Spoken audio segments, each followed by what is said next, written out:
नमस्कार साथियों, कैसे हैं आप? आशा करता हूँ ठीक होंगे। स्वागत है आपका अपने परिवार प्रकाश क्लासेस में। आज मैं आपके लिए ईवीएस का प्रैक्टिस सेट लेकर आया हूँ, जो कहीं ना कहीं आगामी एग्जाम के लिए बेहद इम्पॉर्टेंट होने वाला है। अगर वीडियो पसंद आए तो वीडियो को लाइक करें, शेयर कर दें और चैनल को सब्सक्राइब कर लें, जिससे कि हर एग्जाम की तैयारी आपकी बिल्कुल फ्री में होने वाली है। ठीक है साथियों, बिना समय गवाए हुए स्टार्ट करते हैं भैया। पहला क्वेश्चन आपकी स्क्रीन पर। पहला क्वेश्चन बिल्कुल ध्यान से पढ़ना है और बहुत अच्छे क्वेश्चंस लिए हैं मैंने भैया, जो कहीं ना कहीं आपके एग्जाम में पूछे गए हैं और पूछे भी जाएंगे। वीडियो को पूरा वॉच करना, एक भी क्वेश्चन मिस मत करना भैया, बिल्कुल तभी सफलता मिलेगी। चलिए तो स्टार्ट करते हैं। पहला क्वेश्चन देखिए, पारिस्थितिकी शब्द का सर्वप्रथम प्रयोग किसने किया? बिल्कुल भैया, क्या अर्नेस्ट हैकल, क्या एजी टॉन्सले, चार्ल्स एल्टन या हैंस पीटर ने? सबसे पहले आपको पता होना चाहिए कि पारिस्थितिकी किसे कहते हैं। बड़े ध्यान से सुनना है। जिसमें जीव समुदाय वातावरण के साथ पारस्परिक संबंध का अध्ययन करते हैं भैया, उसी को हम पारिस्थितिकी कहते हैं। किसे? जिसमें जीव समुदाय वातावरण के साथ पारस्परिक संबंधों का अध्ययन करते हैं, उसी को भैया पारिस्थितिकी कहते हैं। पारिस्थितिकी शब्द का अध्ययन 1866 ईस्वी में भैया किसने किया था? सबसे पहले तो ये आपके अर्नेस्ट हैकल जाने जाते हैं। ठीक है, यहीं पे मैं कह दूं भैया पारिस्थितिकी तंत्र। क्या चीज़ कह दूं? पारिस्थितिकी तंत्र कह दूं। पारिस्थितिकी तंत्र कह दूं, कहीं ना कहीं पारिस्थितिकी तंत्र कह दूं तो ये आपके एजी टॉन्सले जाने जाते हैं। ये भी आप ध्यान रखेंगे। फिलहाल इस क्वेश्चन का जो राइट आंसर हो जाएगा वो आपका अर्नेस्ट हैकल हो जाएगा। ठीक है साथियों, बिल्कुल एजी टॉन्सले ने ये कब किया था? तो 1935 में किया था पारिस्थितिकी तंत्र। अभी मैं बताऊंगा कि पारिस्थितिकी तंत्र किसे कहते हैं। बिल्कुल, ये क्वेश्चन आपका क्लियर हो गया होगा। अगला क्वेश्चन आपकी स्क्रीन पर बिल्कुल आ गया, देखियो साथियों। बिल्कुल साथियों, पारिस्थितिकी तंत्र का सर्वप्रथम प्रयोग किसने किया? अभी मैंने आपको पीछे बताया, अब मैं आपको बताता हूं कि पारिस्थितिकी तंत्र किसे कहते हैं।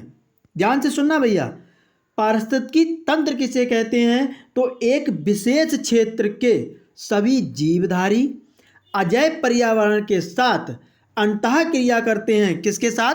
अजैव पर्यावरण। अब अजैव पर्यावरण क्या होता है?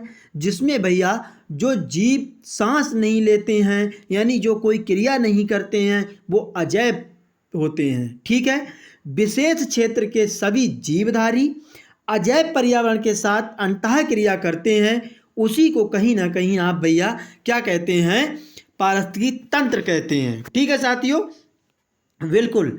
तो ये शब्द किसने दिया था? ये शब्द भैया 1935 में एजी टॉन्सले जाने जाते हैं। ठीक है साथियों, बिल्कुल। अगला क्वेश्चन आपकी स्क्रीन पर।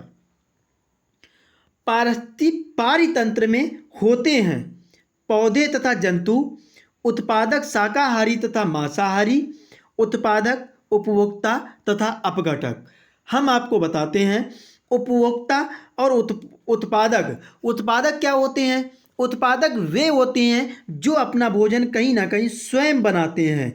स्वयं अपना भोजन जो बनाते हैं वही आपके उत्पादक होते हैं। उपभोक्ता क्या होते हैं? उपभोक्ता जो उत्पादक पर निर्भर होते हैं।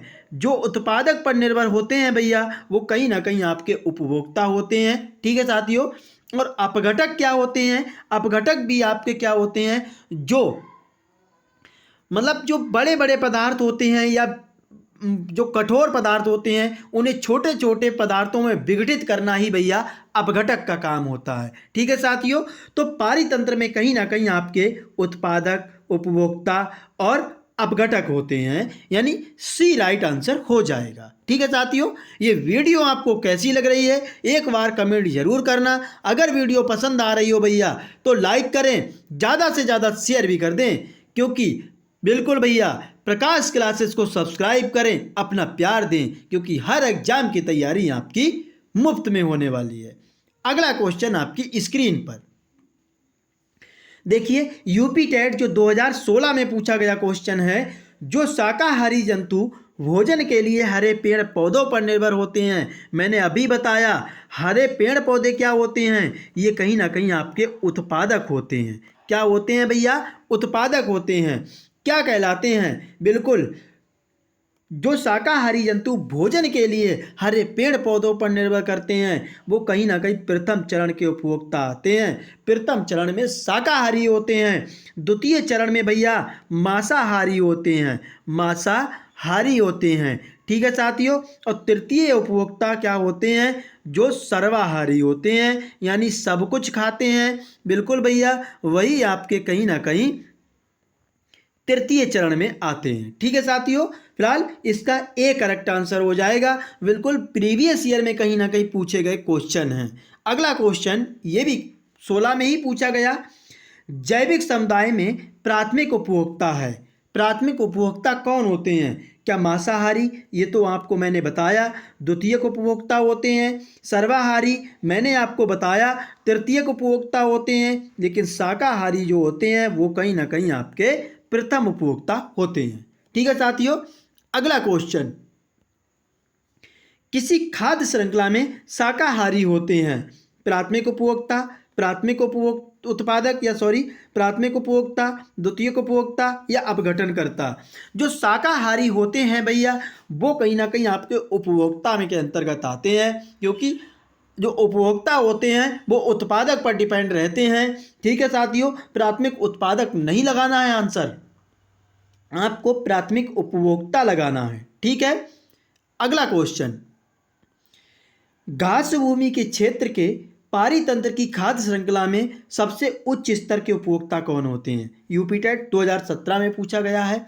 बिल्कुल, जो सब कुछ खाते हैं भैया, वही आपके सबसे ऊंची श्रृंखला पर होते हैं, वो आपके कहीं ना कहीं मांसाहारी होते हैं। क्या बिल्कुल राइट आंसर है? वेरी गुड भैया। ठीक है, अगला क्वेश्चन आपकी स्क्रीन पर 2014 में पूछा गया क्वेश्चन, खाद्य श्रृंखला के परस्पर समूह को क्या कहा जाता है। क्या खाद्य चक्र, श्रृंखलाएं अपक्रिया, खाद्य जाल या बायोमास का प्रामीण। तो ये आपका कहीं ना कहीं खाद्य जाल कहलाता है। खाद्य जाल कैसे बनता है, ये बिल्कुल आगे मैंने बिल्कुल समझाया है, बिल्कुल ध्यान से देखेंगे। बिल्कुल ये कट हो गया साथियों, इसके लिए सॉरी, मैं इसका इमेज अपलोड कर दूंगा। अगला क्वेश्चन देखिए, भूपारस्थिकी तंत्र में ऊर्जा का मुख्य स्रोत क्या है। क्या यूपी टेट 2016 में पूछा गया है। सूर्य ऊर्जा का स्रोत पूछा गया है आपसे, पृथ्वी, चंद्रमा या शुक्र। जो जीव और अजैविक क्रियाएं रहती हैं भैया, वो कहीं ना कहीं पृथ्वी पर पाई जाती हैं, तो ये आपका राइट आंसर नहीं होगा। लेकिन हमसे पूछा गया है सूर्य जो होता है वो ऊर्जा का प्रमुख स्रोत होता है। ठीक है साथियों, यानी एक करेक्ट आंसर हो जाएगा। अगला क्वेश्चन, पारिस्थितिकी तंत्र में ऊर्जा का मुख्य स्रोत क्या है। यह भी 17 में पूछा गया है। क्या एटीपी, सूर्य प्रकाश, डीएनए या आरएनए। तो कमेंट करना भैया, एटीपी क्या होता है। ये एटीपी एक कार्बनिक पदार्थ होता है। क्या? कार्बनिक पदार्थ होता है। ये हमारे शरीर में, बिल्कुल शरीर के विकास में सहायक होता है। क्या फुल फॉर्म होती है इसकी, तो आप लिख लीजिए एडेनोसाइन, बिल्कुल एडेनोसाइन ट्राइफॉस्फेट, बिल्कुल ट्राइफॉस्फेट। ठीक है साथियों, फॉस्फेट, ये आपकी कहीं ना कहीं, बिल्कुल हाँ गुड, 1 मिनट। ये अब डीएनए की फुल फॉर्म क्या होती है भैया। डीएनए सभी कुछ जानता है,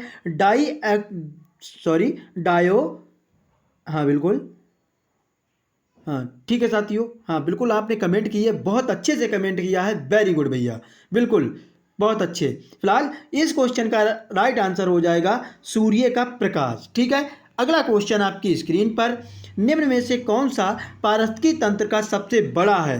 पारिस्थितिकी तंत्र की बात की जा रही भैया, देखिए पारिस्थितिकी तंत्र पहचानने की एक ट्रिक मैं आपको बताता हूँ।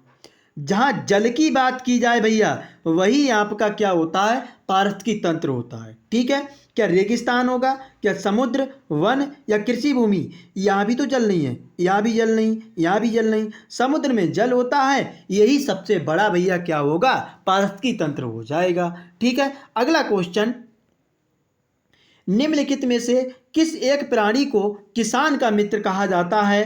क्या चींटी, केचुआ, मधुमक्खी या तितली? तो केचुआ को कहीं ना कहीं किसान का मित्र कहा जाता है। मधुमक्खी और जो चींटी जो होती हैं भैया, ये एक समुदाय में रहती हैं। कैसे समुदाय में रहती हैं? आपने देखा होगा चींटियां जो होती हैं वो एक लाइन में चलती हैं भैया। ये क्यों चलती हैं? क्योंकि एक चींटी जो होती है भैया एक गंध, एक विशेष प्रकार की गंध छोड़ती है, और ये चींटियां जो होती हैं पीछे वाली उसको महसूस करके आगे उसी की लाइन में चलती हैं। ठीक है साथियों, बिल्कुल। अगला क्वेश्चन, निम्नलिखित में से जैविक घटक कौन सा है? 11 में पूछा गया क्वेश्चन है यूटेट में भैया। ठीक है, क्या पादप, मृदा, वायु या जल? जैविक घटक क्या होते हैं? जैविक घटक भैया वो होते हैं जो जीवित वस्तु पर्यावरण को आकार देते हैं। जो जीवित वस्तुएं भैया जो सांस लेती हैं वो कहीं ना कहीं जैविक घटक होती हैं। ये हमारे ना तो मृदा, वायु भी नहीं, जल भी नहीं, पादप जी होते हैं भैया जो जैविक घटक होते हैं। ठीक है साथियों, बिल्कुल। वीडियो अगर पसंद आ रही हो तो वीडियो को लाइक जरूर कर दें। अगला क्वेश्चन, 71% पृथ्वी का तल ढका हुआ है। हाँ भैया, इतने ही सरल क्वेश्चन पूछे जाते हैं, बिल्कुल कोई भी हार्ड नहीं लेवल बनता है। बिल्कुल बिल्कुल भैया। हाँ, यूटेट 2011 में भूमि से, हवा से, जल से या कोयला से? तो कहीं ना कहीं आपका पृथ्वी जो है 71% जल से ढकी हुई है। अगला क्वेश्चन, पारिस्थितिकी के संकट का कारण क्या है? तीव्र औद्योगिक विकास। बिल्कुल भैया, औद्योगिक विकास हो रहा है तो इसने कहीं ना कहीं पारिस्थितिकी पे प्रभाव पड़ रहा है। तीव्र जनसंख्या वृद्धि, इससे भी भैया अत्यधिक तकनीकीकरण आ रही है तो इससे भी कहीं ना कहीं पारिस्थितिकी तंत्र प्रभावित हो रहा है। इसीलिए इस क्वेश्चन का राइट आंसर डी करेक्ट होगा। अगला क्वेश्चन, सभी जीव प्रत्यक्ष और अप्रत्यक्ष रूप से किस पर निर्भर करते हैं? क्या उत्पादकों पर, उपभोक्ताओं पर, अपघटक पर? तो कहीं ना कहीं देखिए भैया, ये इस पे डिपेंड है, ये भी इस पे डिपेंड है, तो कहीं ना कहीं उपभोक्ताओं पर नहीं, सॉरी साथियों, बिल्कुल, कि अपघटक भी इस पे डिपेंड है और उपभोक्ता भी कहीं ना कहीं इस पर डिपेंड है। यानी उत्पादकों पर भी ही सब लोग डिपेंडेड होते हैं भैया, क्योंकि उत्पादक जो होते हैं वो कहीं ना कहीं अपना भोजन स्वयं बनाते हैं। ठीक है साथियों, अगला क्वेश्चन, निम्न में से कौन पारितंत्र का जैविक घटक है? अभी मैंने बताया भैया जो सांस लें, जो जैविक पर्यावरण को आकार दें, वही आपके जैविक घटक होते हैं। वर्षा, कोई भैया इसमें आपका सांस लेने या जीवित प्राणी नहीं है। ताप नहीं भैया, खनिज भी नहीं। पौधे जो होते हैं वो श्वसन की क्रिया करते हैं, इसीलिए ये जैविक घटक के अंतर्गत आते हैं। ठीक है, और यही भैया आपके क्या होते हैं, यही आपके उत्पादक होते हैं। उत्पादक का मतलब क्या होता है? जो अपना भोजन स्वयं बनाए। अगला क्वेश्चन आपकी स्क्रीन पर, ताप, वर्षा, वायु, मृदा आदि कैसे कारक हैं? अभी पीछे हमने बताया जैविक तो भैया जैविक प्राणी होते हैं, जो जीवित प्राणी होते हैं। अजैविक घटक होते हैं ये सभी, जिनमें यानी सांस लेने की क्षमता नहीं होती। बिल्कुल। अगला क्वेश्चन भैया क्या है, निम्न में से कौन सा पारितंत्र का अजैविक घटक नहीं है? अजैविक घटक नहीं है भैया, तो हमसे ये पूछा गया है जैविक घटक। जैविक घटक कौन सा है? ताप तो भैया अजैविक घटक है, वायु भी अजैविक घटक है, मृदा भी, लेकिन पौधे जो हैं वो आपके क्या होते हैं? जैविक घटक होते हैं। हमसे नहीं पूछा गया तो पौधे इज द राइट आंसर। अगला क्वेश्चन, ये वीडियो आपको कैसी लग रही है एक बार जरूर कमेंट करके बताना। जिनमें प्रकाश संश्लेषण की क्रिया होती है उन्हें क्या कहते हैं? उत्पादक, उपभोक्ता, अपघटक। हमने बताया भैया हरे पौधों में, कैसे? हरे पौधों में आपकी प्रकाश संश्लेषण की क्रिया होती है तो इन्हें तो भैया उत्पादक कहते हैं। ठीक है साथियों, अगला क्वेश्चन, निम्नलिखित में से उत्पादक कौन से हैं? गाय, शेर, घास, गैंडा? नहीं भैया, ये क्वेश्चन कहीं ना कहीं पूछे गए हैं, इसीलिए मैंने ऐसे क्वेश्चंस लिए हैं।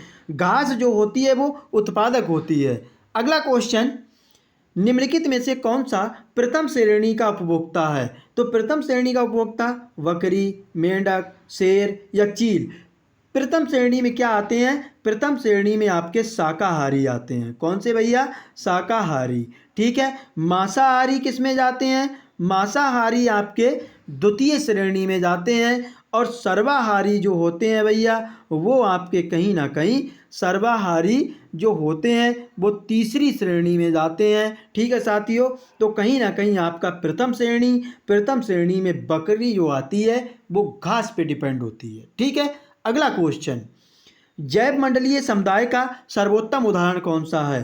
क्या भारत की समस्त जनसंख्या, पूरी पृथ्वी पर मिलने वाली वेल, या ओक का वृक्ष, या घास का मैदान? बेहद इंपॉर्टेंट क्वेश्चन है। तो क्या होगा 23 का राइट आंसर? बिल्कुल भैया, घास का मैदान जो है वो जैव मंडलीय समुदाय के अंतर्गत आता है। अगला क्वेश्चन, जैव विविधता का अर्थ क्या है? विभिन्न प्रकार के जंतु, विभिन्न प्रकार के विदेशी पादप एवं जंतु, विभिन्न प्रकार के पादप एवं वनस्पति, या एक निर्धारित क्षेत्र में विभिन्न प्रकार के पादप एवं जंतु। तो क्या होगा? यही भैया, एक निर्धारित क्षेत्र। जैव विविधता आपसे पूछी जाए सबसे ज़्यादा जैव विविधता भारत में कहाँ है? तो भारत में भैया केरल में अधिक। ठीक है, ये भी आप ध्यान रखेंगे। ठीक है साथियों। अगला क्वेश्चन, लास्ट क्वेश्चन है इस वीडियो का भैया, सर्वाधिक जैव विविधता कहाँ पाई जाती है? क्या शंकुधारी वनों में, उष्णकटिबंधीय वर्षा वनों में, शीतोष्णकटिबंधीय वर्षा वनों में, या उपरोक्त में से कोई नहीं? बिल्कुल भैया, वेरी गुड, यानी उष्णकटिबंधीय वर्षा वनों में आपका सर्वाधिक जैव विविधता पाई जाती है। ये वीडियो आपको कैसी लगी एक बार कमेंट जरूर करना। अगर वीडियो पसंद आई हो भैया तो वीडियो को लाइक करें, शेयर कर दें और चैनल को सब्सक्राइब कर लें, क्योंकि हर एग्जाम की तैयारी आपकी बिल्कुल मुफ्त में होने वाली है। जय हिंद साथियों।